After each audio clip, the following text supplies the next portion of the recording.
خان کا ڈیالہ جیل سے بڑا حکم آیا تحریک کا جو عمران خان خود جیل سے لیڈ کریں گے، لائے عمل دیں گے، اس میں کیا مشکلات ہیں، کیا پلان بنایا جا رہا ہے، وہ میں آپ کے سامنے رکھتا ہوں۔ اسپیکر کے خلاف عدم اعتماد کے پیچھے کیا حکمت عملی ہے، اور عمران خان کو کیا بتایا گیا اسٹیبلشمنٹ کی واردات کے متعلق، آپریشن کلین اپ کا فیصلہ اور پنجاب میں تنظیم سازی کے مرحلے میں تیزی آنا، اور اسٹیبلشمنٹ کی کرپٹو کی واردات کی بھی کچھ نئی تفصیلات سامنے آئی، وہ بھی آپ کے سامنے رکھوں گا، اور طاقتور لوگوں کا کیا انجام ہوگا، اور آج مایوس لوگوں کے لیے ایک بڑا اہم واقعہ بھی ہے۔ اس کے ساتھ ایک اہم انٹرویو ہے، وہ آپ کل چیک ضرور کیجیے گا، وہ ذرا ڈفرنٹ انٹرویو ہوگا۔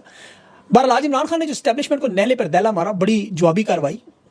اڈیالہ جیل میں آج توشہ خانہ کیس 2 کی جو سب ریفرنس کی سماعت تھی، شاہ رخ ارجمن صاحب کر رہے تھے، عمران خان عدالت میں آئے، بشا بی بی آج بطور احتجاج عدالت میں نہیں آئیں کیونکہ منگل کے دن کی ملاقات تھی، وہ انہوں نے بشا بی بی کی عمران خان کے ساتھ نہیں ہونے دی، اور بشا بی بی نے پھر عدالت میں جانے سے انکار کیا۔ 4 گواہان کے آج بیانات ریکارڈ ہونے تھے، بشا بی بی کے منع کرنے پر پھر جج ارجمن نے دھمکی بھی لگائی کہ ضمانت اس کیس میں منسوخ کریں گے۔ بشا بی بی جیل میں ہے ویسے اس وقت، کہا 3 جون تک نہ پیش ہوئے تو پھر ضمانت منسوخ ہوگی۔ نہیں پہنچوتا مبشر اوان اور برسر علی ظفر یہ مل کر آئے، پھر پیغام لائے۔ سلمان اکرم راجہ کو نہیں ملنے دیا گیا، ان کو پچھلی ملاقات میں ہی عمران خان نے بتا دیا تھا کہ صرف ان لوگوں کو ملنے دیے جا رہے ہیں اس وقت جو ذہن سازی کریں خان کی، یہ جو منصوبہ ساز ہے عمران خان نے ان کو بتایا تھا کیوں بھیجا جاتا ہے، سب مجھے پتہ ہے، اور خان اس کی تیاری پہلے سے کر کے بیٹھے ہیں۔ اب یہاں پر جو 3 لوگ ملے اور ان کی وساطت سے عوام تک جو پیغام آیا، اس کا سب سے اہم حصہ عمران خان نے دوبارہ آج دہرایا کہ ملک میں جنگل کا قانون ہے، اور ملک میں فیلڈ مارشل جنگل کے بادشاہ ہونے چاہیے، جنگل کے قانون سے بچنے کے لیے عوام کے پاس جانا ہے۔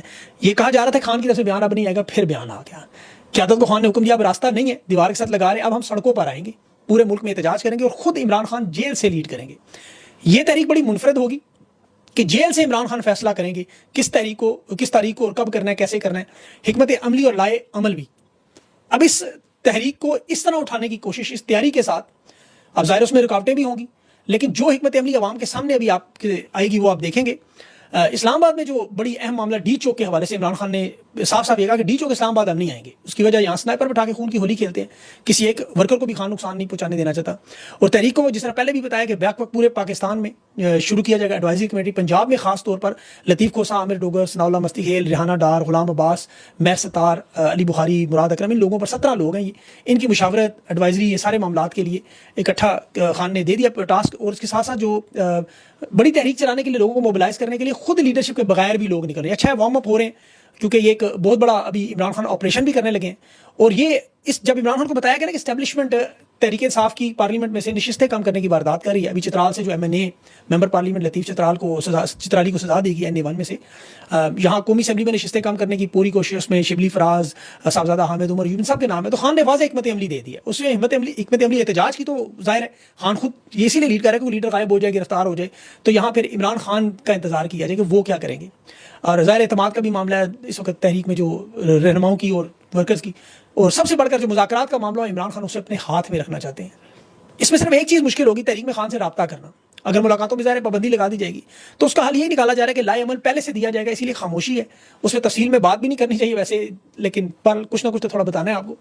گرمی کا موسم ہے لیکن اب گرمی سردی نہیں دیکھی جائے گی، پہلے بھی چاند رات دیکھتے رہے، کبھی عید دیکھتے رہے، کبھی فوج کی پریڈ دیکھتے رہے، کبھی محرم دیکھتے رہے، کبھی ربیع الاول دیکھتے رہے، کسی کو سردی زیادہ لگتی تھی، کسی گرمی لگتی، لیکن اب میرے خیال میں وہ سارے معاملات حل ہوں گے، کیونکہ آپریشن کلین اپ جو عمران خان نے پارٹی میں اسٹیبلشمنٹ کی واردات سے پہلے ایاز صادق اسپیکر کے خلاف عدم اعتماد کا معاملہ شروع کیا۔ عمران خان دیکھنا چاہتے ہیں کہ تحریک انصاف میں کون کون سے لوگ منافق ہیں جو سامنے نہیں آ رہے اور پارٹی کو اندر سے نقصان پہنچا رہے ہیں۔ منافقین کا ٹولہ تو آپ کو پتہ ہے ہر دور میں ساتھ ہوتا ہے، یہ عدم اعتماد کی تحریک میں سامنے آ جائیں گے۔ اسٹیبلشمنٹ جو دعوے کری ہے نا فارورڈ بلاک بنانے کے، وہ بھی کھل کے سامنے آ جائیں گے، سر کتنے لوگ ہیں، کیونکہ اس وقت جو اپنے آپ کو الیکٹیبل سمجھتے ہیں یا جن کے لیے نشستوں کی اہمیت زیادہ ہے یا وکٹ کے دونوں طرف کھیلتے ہیں، وہ سارے کے سارے پکڑے جائیں گے، عوام کے سامنے آ جائیں گے، اور یہ ہونا چاہیے لازمی، یہ سب سے اہم معاملہ ہے۔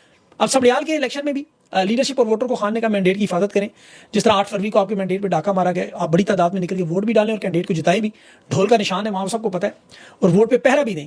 عمران خان کا جو موقف جنگل کے قانون کے متعلق جو کہا گیا نا فیلڈ مارشل جنگل کے بادشاہ بن جاتے، اس میں بڑا شور مچا تھا، لیکن خان نے دوبارہ دہرا کے ثابت کر دیا خان نہیں ڈرتا، جو مرضی کر رہے۔ ابھی الیکشن کی جو واردات ہے وہ بھی عوام کے سامنے رکھی جائیں گے، کس طرح ناانصافی ہوتی رہی، غیر جمہوری کام ہوئی۔ کل تحریک انصاف نے بڑی زبردست وہ انسانی حقوق پر 1 گھنٹے کی رپورٹ بھی شائع کی ہے۔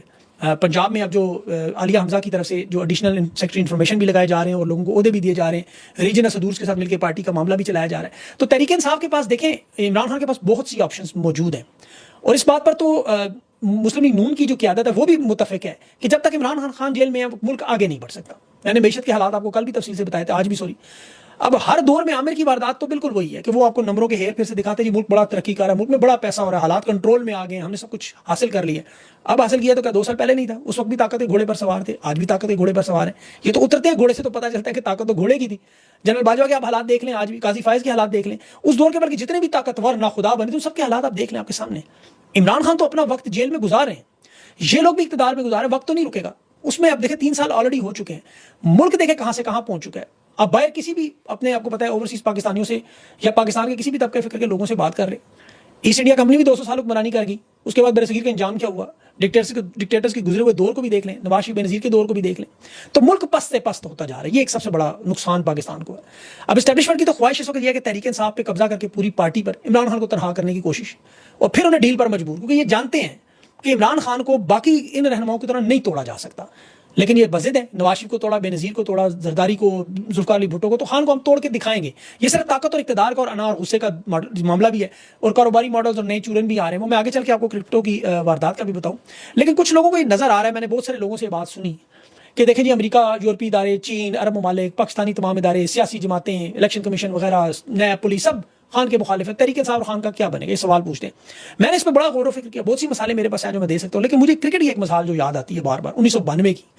آپ ان حالات کو ذرا تھوڑا سا ذہن میں رکھیں تو صحیح. عالمی کھیلوں کا مقابلہ نہیں تھا، یہ 1992 ایک معجزہ تھا. لنگڑی لولی ٹیم تھی، وقار یونس وقت پیک کا دنیا کا تیز ترین بالر زخمی ہو گیا، ہم نے کہا کریڈٹ ختم ہوگی، معاملہ ختم.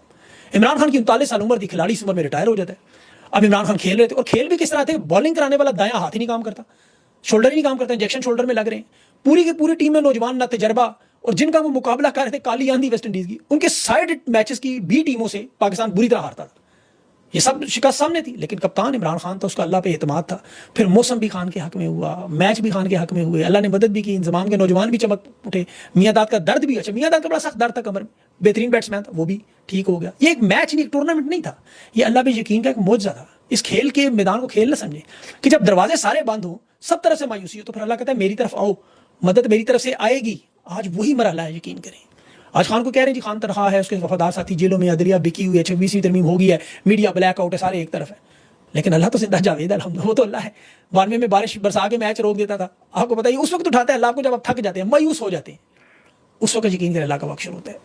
زخمی ٹیم کو جب وہ فاتح بناتا ہے، ظلم کے نظام کے خلاف انشاءاللہ آپ سرخرو ہوں گے، کیونکہ یہ سیاست نہیں ہے، یہ آپ کے ایمان کا امتحان ہے، صبر کا امتحان بھی ہے. اس میں حوصلہ کریں، اللہ نے خان کو بڑا حوصلہ دیا، اللہ سے دعا کریں بس ایک، اللہ خان کو زندگی اور صحت دے. یہ اللہ سے چیزیں مانگنے والی ہر وقت مانگے، باقی انشاءاللہ سب کچھ ٹھیک ہوگا آپ کے سامنے.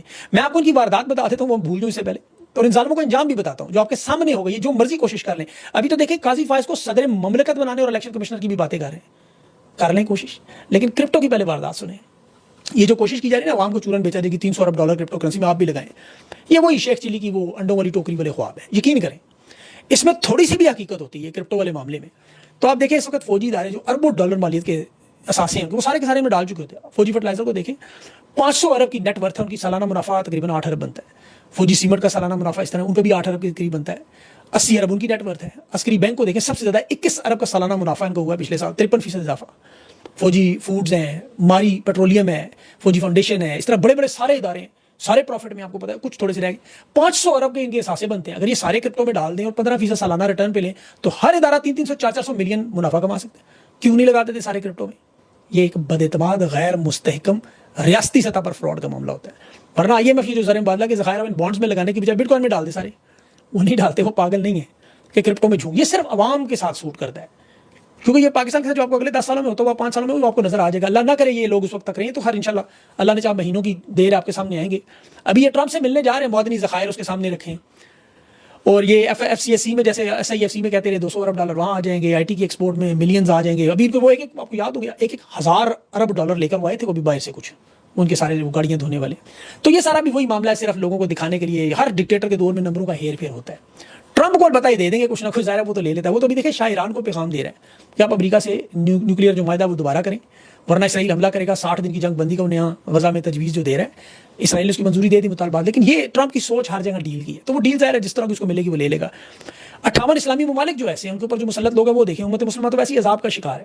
اب یہی حالات پاکستان میں بھی آپ کو نظر آ رہے ہیں طاقتور لوگوں کے.